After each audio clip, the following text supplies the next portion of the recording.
Hoje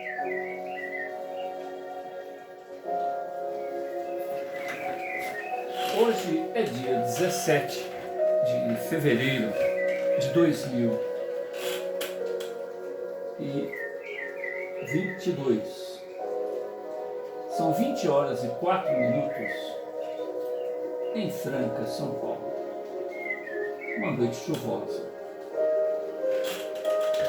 Nós estamos realizando nesta quinta-feira o culto cristão no lar e optamos nesta fase pela leitura desta obra, A Morte e Seu Mistério.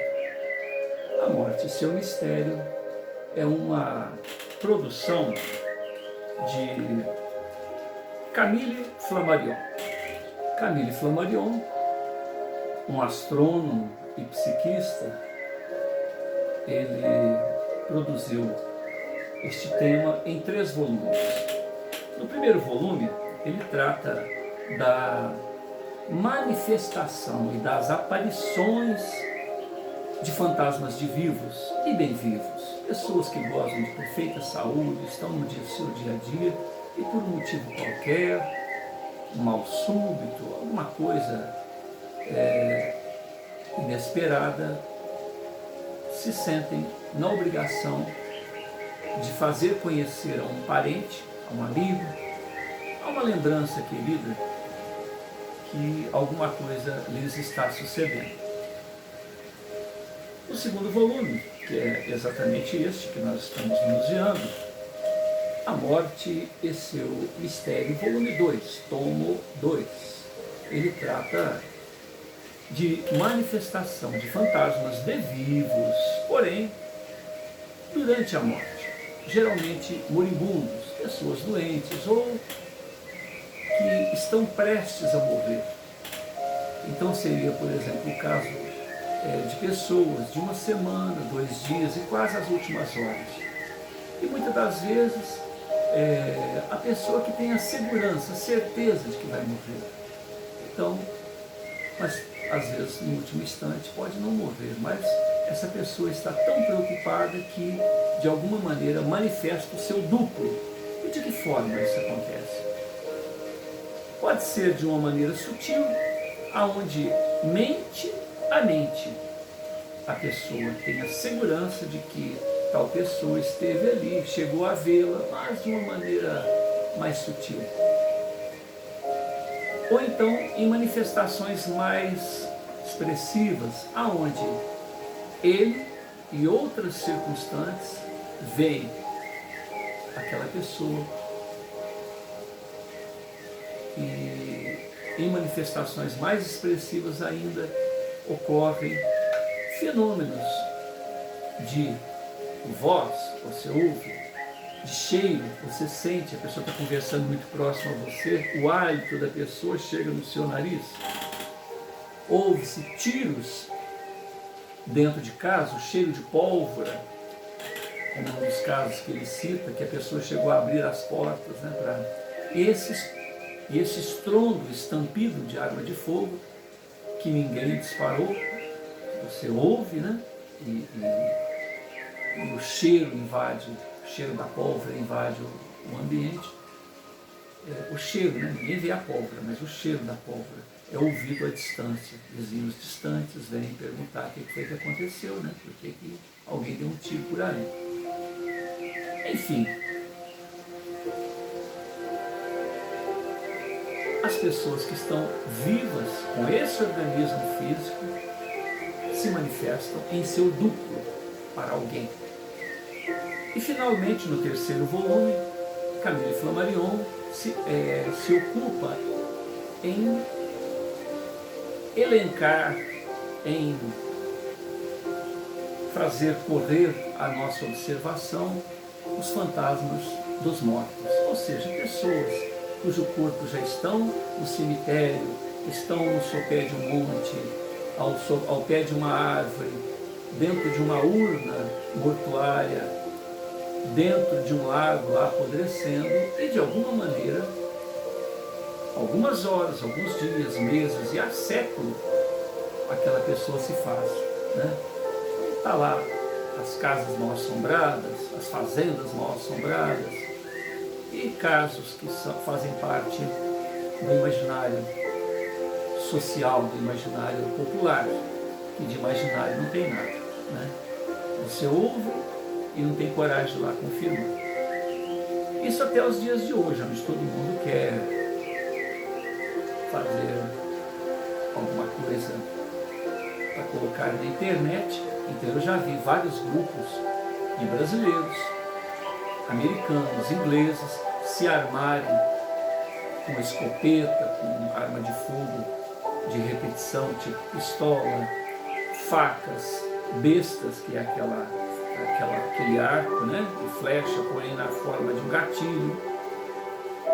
E tudo isso benzido pelo padre, colocado água benta, colocado sal grosso, enfim, dentro de um aspecto místico. Então você vai enfrentar fantasmas, locais mal assombrados, com essas armas. Nem sempre para proteção, porque eles vão em locais ermos, locais perigosos, mas vão armados de uma determinada maneira, mais para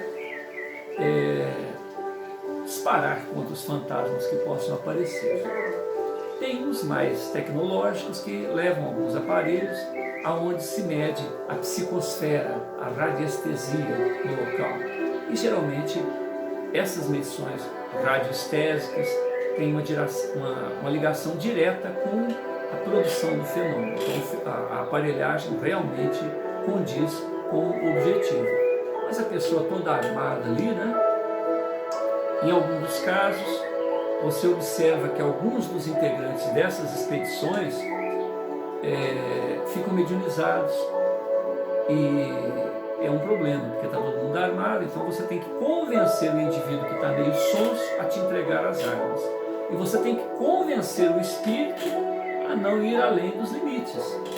Normalmente, quando eles visualizam, então eles entram em um local, escutam barulhos tal, e pedem para o espírito se manifestar. E basta realmente haver aquela aparição, as pessoas saem correndo e fica lá por conta do slow motion, né? Aquela passagem lenta das cenas, antes do cara que está com a câmera sair correndo, flagrar aquele acontecimento. Quer dizer, a pessoa se arma tanto de coragem, mas se arma tão pouco de conhecimentos. Porque se fosse uma pessoa que realmente estivesse consciente disso e vai lá para buscar evidências, fatos, certamente ficaria ali, né, registrando o fato. Esses dias eu vi uma cena onde uma das pessoas, vamos imaginar a boa-fé das pessoas, né? Uma das pessoas é agarrada por um ser invisível, levantada, e ao invés da pessoa entreter-se em um diálogo com o manifestante, pedir desculpa, explicar que ali é uma pesquisa, tal, ficaram todos em pânico, e um deles vai lá, agarra o pé do colega, puxa ele, o cara que está filmando já joga a câmera do lado, quer dizer, para de filmar, corre lá também para socorrer o colega. Então o que esse pessoal está fazendo lá, né? Então nós estamos falando do despreparo de alguns para a busca dessas experiências. Eu acho que a pessoa tinha que estudar um pouquinho a respeito das manifestações psíquicas, ler alguma coisa para ter um mínimo de preparo, porque já que a pessoa teve a coragem de enfrentar um lugar ermo, um lugar, entre aspas, assombrado, ou seja, quem está lá normalmente não tem um pensamento sadio, são pessoas revoltadas em relação a terem sido mortas, geralmente senhores de escravos, pessoas que torturaram, judiaram de muitas pessoas, então estão atormentados pelos seus ex-funcionários, vamos dizer assim, estão indignados de terem perdido aquele patrimônio, e por isso fazem manifestar. E normalmente, da onde vêm essas energias, né? Essas energias vêm de circunstantes, pessoas da região, porque para que se produza um fenômeno físico, há necessidade da energia vital, há necessidade do ectoplasma, de algum de algum lugar vêm essas energias. Então veja bem o despreparo das pessoas que vão lá. E normalmente no meio dessa expedição que vai procurar, que se interessa pelo tema, tem médiuns. E ele próprio, né, um dos integrantes, ou mais de um integrante dessas expedições, fornece a energia necessária para que aquela entidade se manifeste mais uma vez, né? De qualquer maneira, são esforços. À época de Flammarion, formaram-se sociedades de estudos psíquicos. E nessas sociedades de estudos psíquicos, na França, na Inglaterra,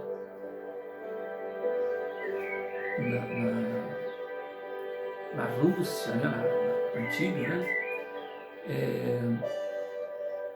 as pessoas fizeram anais, fizeram tomos, livros, uma Bíblia de casos e mais casos, caso número 1, 2, 3, 4, feitas por pessoas muito importantes que teriam muito a perder caso seu nome fosse levado ao ridículo. Eram pessoas abastadas, príncipes, barões, duques, duquesas, cientistas, vindos de várias áreas do conhecimento, uns materialistas, tão dogmáticos quanto alguns dogmatistas religiosos, e cada qual estudando o fenômeno, investindo financeiramente no fenômeno. Isso aconteceu em tal lugar, ali atrás. E a referência deles, inclusive, era a pesquisa dos trabalhos anteriores. Então estava lá, os anais da, quer dizer, está ali um livro, uma Bíblia infinita, uma Bíblia que começou quando a fundação foi efetivada, onde se colocou sobre palavra de honra e sobre anotações bem feitas, inclusive com quem foi, aonde foi, como é que foi, né?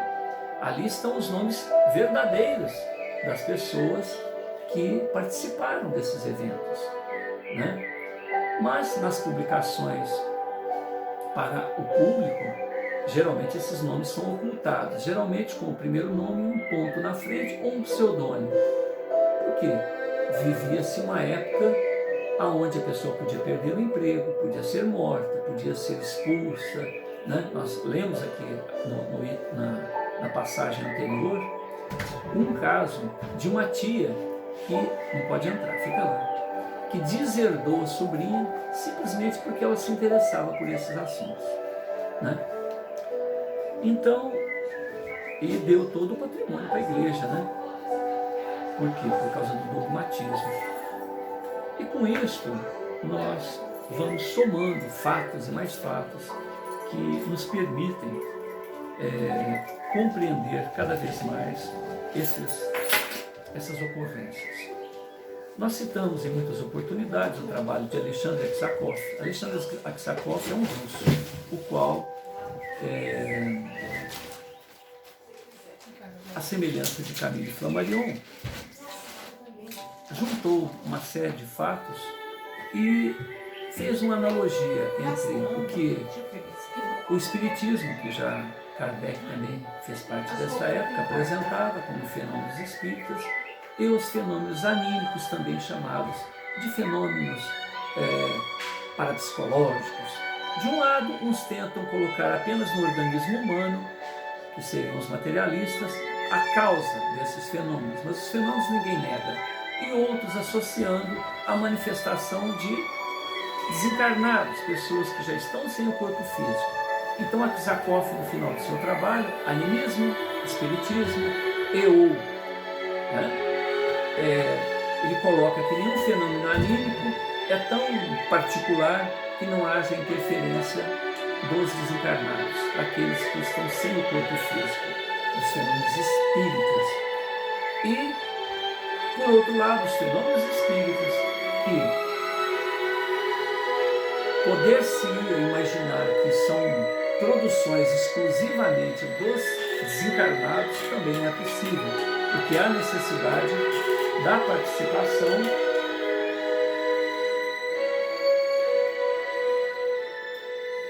do encarnado. da energia do encarnado, do psiquismo do encarnado, proporcionalmente à extensão da necessidade, mas que há necessidade. Enfim, todo fenômeno de duplos, ou seja, de manifestação de alguém que tem o corpo físico e se manifesta em algum lugar distante de onde está o corpo dele, tanto quanto nos fenômenos aonde um ser espiritual se manifesta sem ter ali uma explicação, a energia mediúnica de alguém foi utilizada, nem que seja do próprio pesquisador, né? E com isso, Flammarion inicia o seu segundo volume com um pensamento socrático. Ninguém sabe o que é a morte, nem se ela será o maior dos benefícios para o homem. Apesar disto, tememo-la como se fora o pior dos acontecimentos, o pior de todos os males. Atenienses, atenienses, acabais de me condenar a este epílogo da vida, de participar no chão da terra, junto a esta expressão da forma. Curiosamente, a voz divina, que sempre se fez ouvir ao longo de minha vida, neste momento em que juízes e atenienses me condenam à morte, ela se cala. Então eu não me defendi. Não me defendi de meus juízes e de meus acusadores. Porque acredito que o que se me sucede é um bem. Submeto-me à sorte a que me foi imposta por meus acusadores e juízes. Mas a iniquidade, a infâmia, ficarão para sempre amarradas, ungidas à memória de meus acusadores e juízes. Submeto-me à minha condenação e certamente eles hão de submeter-se às suas. É deste modo que as coisas deveriam ocorrer. Afinal, tudo acontece para o melhor. Quando a morte se aproxima do homem, o que nele existe de mortal desagrega-se, entrega-se aos braços da natureza. Entretanto, o que nele há de imortal, incorruptível, retira-se intacto. Nós estamos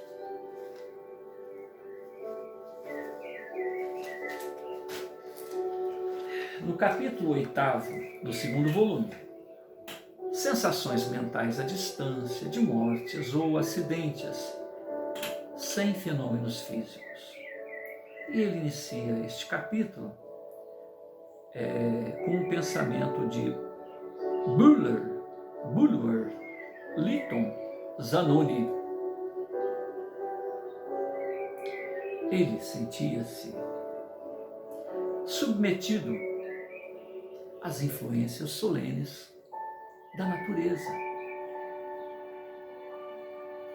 Magnetismo vasto, magnetismo infinito, magnetismo que é a vida da criação, a qual prende o átomo ao universo. Repetindo, Bulwer Lytton Zanoni. Ele sentia-se submetido à influência solene da natureza. O magnetismo vasto, magnetismo infinito, magnetismo que é a vida que une o átomo ao universo. Nós paramos a página 235, 234.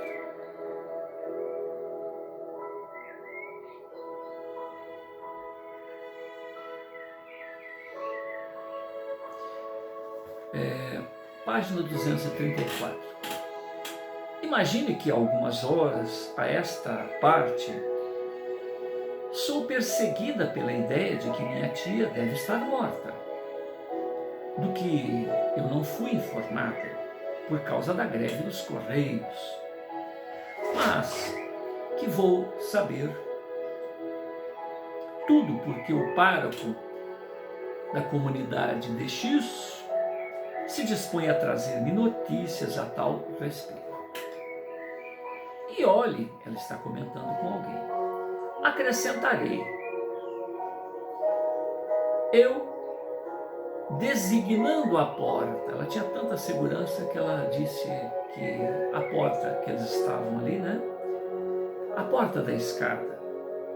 Se o visse, ou seja, o pároco, trazendo, atrás desta porta, trazendo tais notícias, não experimentaria a menor surpresa. Ela tinha tanta segurança que a tia dela, de 87 anos, havia morrido, porque ela teve uma, né, que ela falava com segurança. Falou com o marido, eu imagino que seja o ex-marido pelas circunstâncias aqui, falou com o proprietário de um jornal cujo pároco não tinha muita simpatia pelo tema que ele escrevia, falou com uma amiga que a visitou. E nesse momento ele estava comentando com uma amiga. Abri a referida porta e o pároco de X, né, ou Cúria de X, da cidade de X, não estava por detrás dela. Então o meu visitante sorriu. Ele está falando com uma pessoa do sexo masculino, né? Pouco tempo depois da sua partida, uma das minhas amigas vinha buscar-me para sair quando me entregaram um bilhete enviado pelo Sr. Ollendorf, então diretor de um grande jornal da manhã. Tá.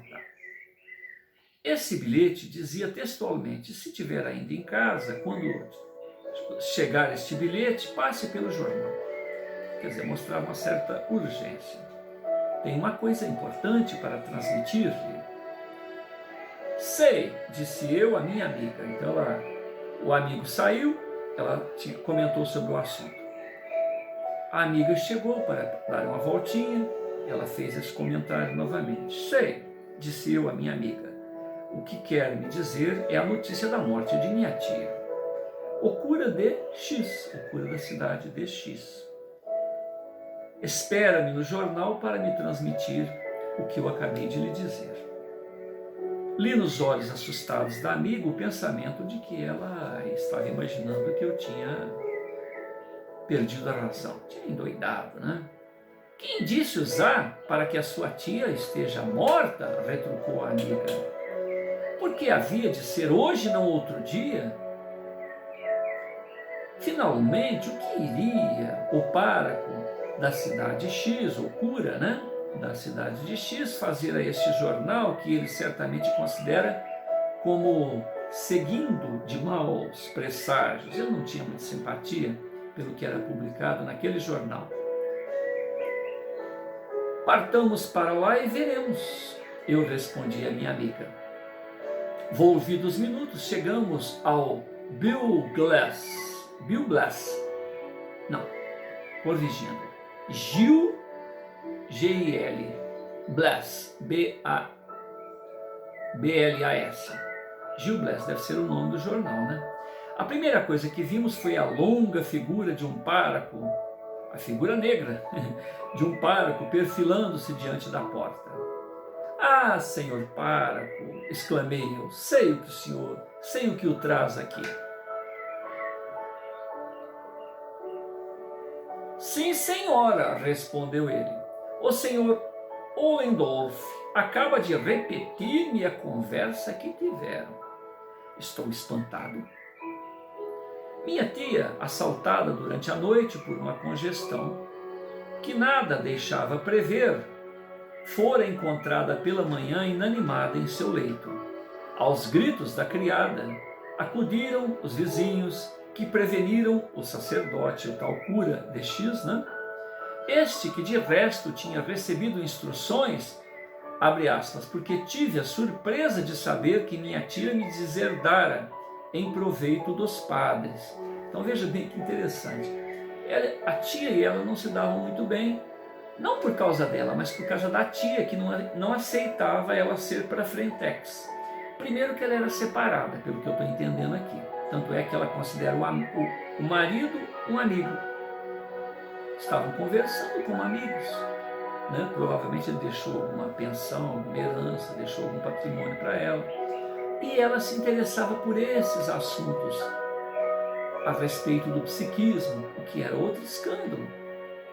Né? Imaginemos os dogmas, as posturas irreversíveis deste pároco, cuja tia era uma das seguidoras, tanto é que deixou todo o patrimônio para a igreja, às mãos desse pároco e não para ela. Então o beneficiário da herança, da titia, veio avisar que a titia morreu e que tudo era dele, né? Este que de resto tinha recebido instruções, porque eu tive surpresa de saber que minha tia me deserdara em proveito dos padres. Em vão procurou a minha direção. Quer dizer, ele disse que não conseguiu encontrá-la. Não encontrando ela, né, na casa dela, lembrou-se do meu marido, então procurou o marido dela, da moça para Fentrex, da senhora para Fentex, que frequentava a casa da sua ovelha. Então o marido dela estava namorando uma das ovelhas do padre. Decidiu-se então, também não encontrou o marido, cuja namorada era uma das ovelhas do padre, então ele foi diretamente ao jornal, que o pároco também não tinha muita simpatia devido aos temas elencados nas páginas daquele jornal. E, por fim, o pároco conseguiu falar com esta senhora que tinha nome e endereço, né, através do amigo que mandou com que ela fosse até o jornal para ele dar a notícia que a herança, que poderia ser dela, porque ela era a única beneficiária da herança da tia, porque eram só as duas, ficou tudo para a igreja. Quer dizer, a gente poderia imaginar o seguinte, para não levar uma surra lá na casa daquela senhora, preferiu a presença do rapaz lá do jornal, que o pároco sabia que ela tinha ligação com ele. Tal é, caro mestre, a circunstância da narrativa desta história. Susana Ohlendorf, carta de número 4320. Todas as pessoas que conhecem a signatária desta notável comunicação terão apreciado sua franca lealdade, sua ponderação de raciocínio, assim como as suas faculdades psíquicas especiais. Ela sabia que a tia tinha morrido, muito embora a tia não quisesse relações com ela, que se mantiveram notavelmente num pressentimento de tremor de terra, de Messina. Mas uma vez devemos reconhecer essas sensações são incontestáveis. Gali Marie, criadora do papel de Carmen na ópera de Bizet, tão discutida desde o primeiro instante, teve a sensação da morte deste compositor no momento em que ela ocorria. Então, Gali Marie, que fez o papel de Carmen, percebeu quando o autor da ópera, né, Carmen, estava morrendo. Isso está em Anais das Ciências Psíquicas, de 1905, página 638. Então, Anais das Ciências Psíquicas, anotações, o livrão, a Bíblia, que começou um dia na fundação e tem data incerta para encerrar, desde que hajam metapsiquistas, psiquistas, pessoas que se interessem pelo tema e continuem fazendo parte da sociedade, esses anais continuam, né? E dali, dessa Bíblia, dos psiquistas, dos pesquisadores sérios, das pessoas que foram suadamente atrás das informações, gastaram dinheiro pagaram pessoas, geralmente pessoas abastadas, pessoas ricas, barões, coronéis, príncipes, né? Tinham tempo, tinham dinheiro para tais pesquisas e tinham um nome, acima de tudo, a zelar, porque são ícones em várias áreas da ciência. Camille Flammarion era um ícone na pesquisa junto ao espaço, né? Gabriel Delany, um pesquisador em outro campo. O coronel Albert de Rochas, independentemente da sua formação militar, ele também era um pesquisador das ciências psíquicas. Enfim, todo mundo tinha muito a perder. Então havia necessidade de muita coragem, de muita honra, de muito investimento financeiro para que a sociedade continuasse, para que a sociedade respeitasse as diferentes maneiras de se ver o mesmo fato. E isso virou uma Bíblia.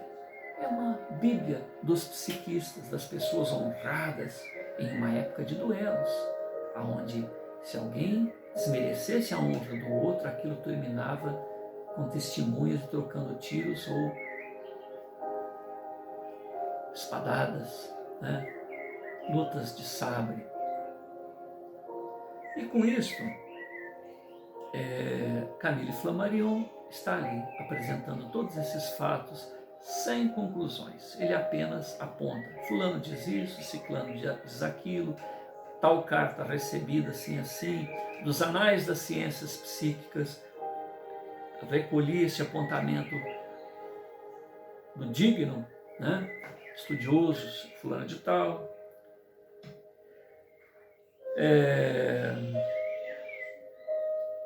Gali Marie, criadora do papel de Carmen na ópera de Bizet, tão discutida desde o primeiro instante, teve a sensação da morte deste compositor no momento em que esta morte ocorria. Anais de Ciências Psíquicas, de 1905, página 638. Ela transformou-se, escreve Eclair, de 24 de setembro de 1875, na própria carne desta partitura incomparável. E o mesmo jornal acrescenta: entre ela e o músico estabelecera-se uma comunicação espiritual, de certo como psíquica. Olha que interessante. Abre aspas. A senhora Gali Marie estava em cena certa noite de junho, bruscamente parou de cantar. Gali Marie parou de cantar durante a ópera. Tinha sentido uma dor lancinante, como que uma pancada de martelo no coração. Recobrou a serenidade, cantou e cantou o ato. Mas, reentrando no seu camarim, disse às pessoas que a rodearam: aconteceu alguma desgraça ao nosso Bizet? Em seguida, ao abalo que me chocou, vi levantar-se na minha frente, com rapidez do relâmpago, o seu rosto. Meu Deus! Ah, meu Deus! O seu rosto. Ele estava pálido. Procuraram-no então apressadamente. Buscaram informações a respeito do paradeiro do compositor. Bizet acabara de morrer. Tinha-se produzido um desses fenômenos de telepatia que a ciência hoje, olha a data, né? 1875, nós estamos em 2022, que a ciência hoje aceita. Outros jornais relataram este caso sob formas diversas. Segundo uma dessas versões, enquanto Gali Marie cantava Carmen, na quarta-feira de 2 de junho de 1875, no princípio do terceiro ato, quando ela procurava ler nas cartas de Buena Dicha, voltou maquinalmente o sinal de morte. Impressionada por um pressentimento, baralhou as cartas tornou a deitá-las. E o sinal de morte aparece outra vez. Custou-lhe acabar de cantar o ato e quando saía do palco, desmaiou nos bastidores. O fato da sensação telepática não é duvidoso, ainda que tenha sido amarrado por várias maneiras. Não tenha sido narrado por várias maneiras. Repetindo, o fato da sensação telepática não é duvidoso, ainda que tenha sido narrado por várias maneiras. A cantora Emana Calvé contou-me por diversas vezes que neste ato de Carmen, quando interrogava as cartas, e fazia na maior parte dos casos, muito seriamente, com convicção, num determinado fim. Como interpretar? Como definir as advertências daquelas cartas? Não é este o lugar próprio para isto. Todavia, não esqueçamos também a observação seguinte, que foi enviada de Nice, a 12 de maio de 1899. Eis um fato que se passou comigo pessoalmente. Há 10 anos fui passear há algum tempo em Paris com a minha família. Meu marido ficara na aldeia, nos arredores de Rouen. Uma noite encontrava-me eu em Neuilly, em casa de uma senhora conhecida. Depois de jantar, jogamos as cartas para nos divertirmos. No momento em que eu parti o baralho, caiu uma carta na mesa e a minha amiga, fitando-me, disse: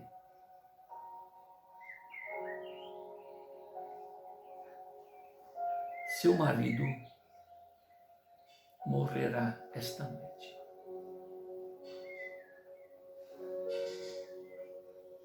Falava sério.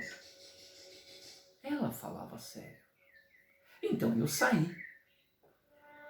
Ao reentrar em minha casa, peguei num baralho de cartas, deitei-as para adivinhar o futuro.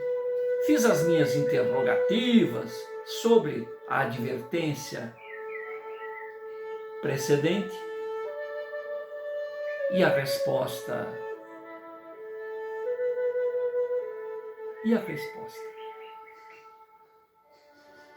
Foi sim, confirmando a predição da minha amiga. Custou-me esta noite a adormecer. Em dado momento, despertei em sobressalto, com atroz dor no coração. Levantei-me precipitadamente, corri à janela para tomar ar. E neste momento ouvir bater às 3 horas. Mal podia respirar. Por fim, busquei um copo d'água e voltei para o meu leito. Mas não conseguia readormecer. Na manhã seguinte, recebi um telegrama dizendo-me: seu marido acaba de morrer. Venha depressa. Falecera pelas 3 horas da manhã. Calculei a situação em que me encontrei. Depois de receber um despacho telegráfico, confirmando a profecia, a dor assustadora que eu sentia pelas 3 horas da madrugada, correspondera exatamente ao horário da morte de meu marido. Viúva do Buço, Praça Beatriz, Vila Orengo, abre aspas, aliás, entre parênteses, Nice, carta de número 659. Assim continua Flammarion. Imaginar que se trata aqui de um puro acaso, é coisa que não poderá satisfazer nenhum espírito refletido. Atribuir a visão a um jogo de cartas também não é aceitável. Gabriel, fecha a porta para mim, filho. Gabriel, fecha a porta. Muito barulho. Foi a própria narradora quem experimentou. Não, fecha, tá fechado, né? O fato brutal sobre a ação de uma força oculta. As cartas ajudam a concentrar o pensamento, mas não mais do que uma fórmula. Uma fórmula de tradução. Como? Uma discussão especial dessas estranhas coincidências poderia instruir-nos, sem dúvida. Os novos problemas que não se devem mais desdenhar. Não se deve mais desdenhar, são numerosos. Este capítulo acaba de expor aos nossos olhos uma escolha considerável de sensações mentais correspondendo a mortes. A dúvida sobre tais transmissões psíquicas não é possível. Não é possível a dúvida. Vamos agora ver passar à nossa vista uma série ainda mais rica de manifestações psíquicas, mais difíceis de compreender e, no entanto, tão inegáveis como as precedentes. E agora se inicia o capítulo 9, onde a página 238, 239 vai tratar do seguinte assunto: mortes anunciadas, por barulhos, por pancadas, por inexplicáveis ruídos, por fenômenos físicos. A eletricidade e a faísca. Uma frase. A gravitação no mundo astronômico, a eletricidade no mundo físico, o princípio vital no mundo vivo, o espírito no mundo psíquico, regem o universo. Isso está na obra Universo é Dinamismo. Vamos repetir. A gravitação no mundo astronômico, a eletricidade no mundo físico, o princípio vital no mundo psíquico, o princípio vital no mundo vivo, o espírito no mundo psíquico regem o universo.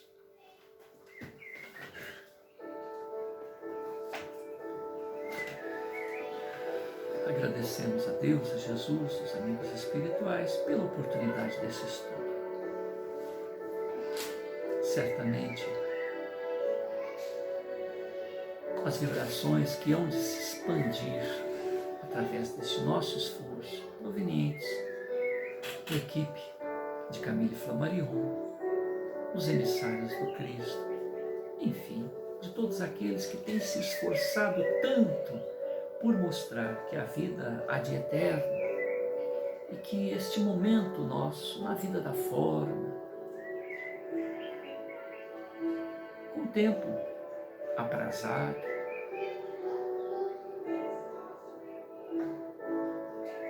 é momento de reflexão, de estudo, de contemplação para o próprio imo, com observação para o próprio status quo que está vivo em nosso mundo íntimo, sem máscaras, sem ilusões, sabendo exatamente o que somos capazes de fazer de bom e de mal, sabendo exatamente de nossas potências psíquicas. Nós nos aliemos a esta luz crística, a este cristal orientador que permite que sejamos um com o Pai, com o Criador, sejamos um neste universo de vida em que todos estamos mergulhados, respeitando as diferenças, respeitando os limites de cada um, assim como devemos respeitar o próprio limite. E com isso, avançarmos, seguirmos à frente de maneira sincera, de maneira leal para com os nossos limites, de maneira leal com aquilo que podemos realizar e de maneira leal para com as dificuldades alheias, sermos solidários, sermos receptivos, sermos compreensíveis. Todos merecemos seguir adiante. Então, cada qual responde à própria consciência, cada qual responde ao Criador. Muita paz a todos.